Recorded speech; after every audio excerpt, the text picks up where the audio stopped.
Good morning. So I'll tell you a story from Sweden today. A lot of things happening in the world. I will talk about Sweden. Now, I'm not very proud of Sweden. This is pissing me off. I want to be proud of Sweden. Of course, this is my country, but I'm not. I can't be. Because they destroyed it. You know, it used to be a good place back in the 70s and the 80s. They destroyed it. So I'll tell you this story. But first I want to promote this book. Right.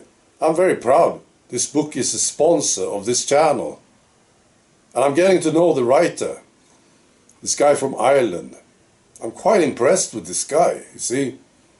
He's a brilliant guy. And you can get a copy of this book. Now, it's very important, this one. You need to remember, this is a satire. So when you read the description, please understand, this is a satire. It's a very, very funny book, you see. So you do this, you click on one of the links below. There are 3 links, depending on where you live. And that's how you do it. All right. So now this story, it's sort of typical. It's ridiculous.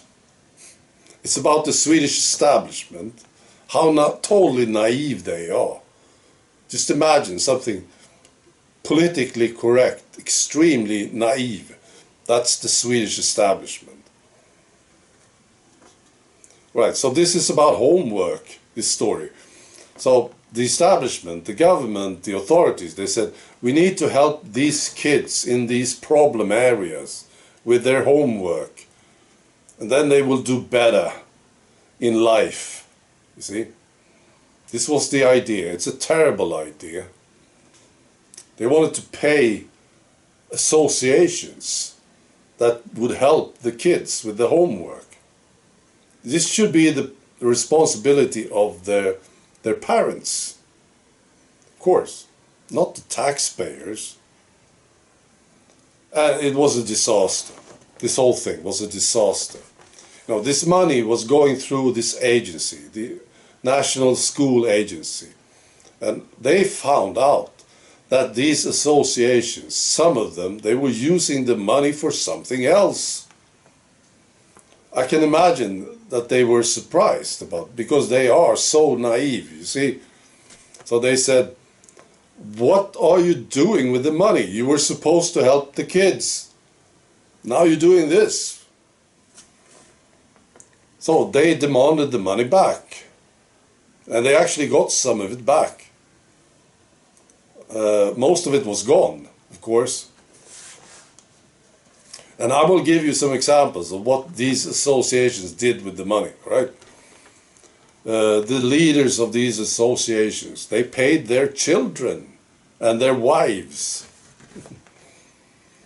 They went on trips to their homelands. They bought phones and computers and these large screens, the TV screens. They used it for rental cars. And even some of them paid off their private debts with the money. Wow. And here comes the problem, because there's a big newspaper here in Sweden.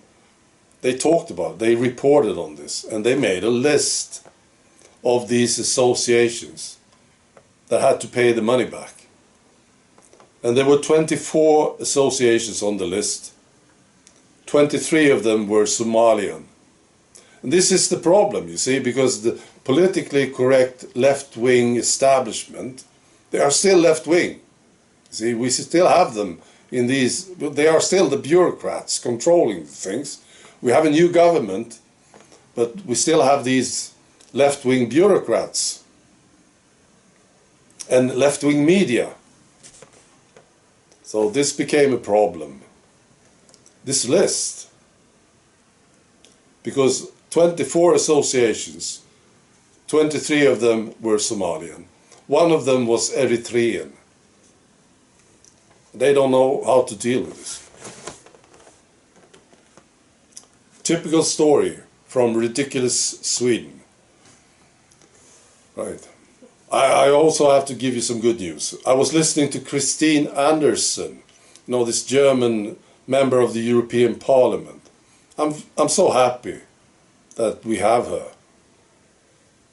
She's one of the very best. And she has these friends, and they are talking about the tea and the corruption, right? I'm sure you've seen her.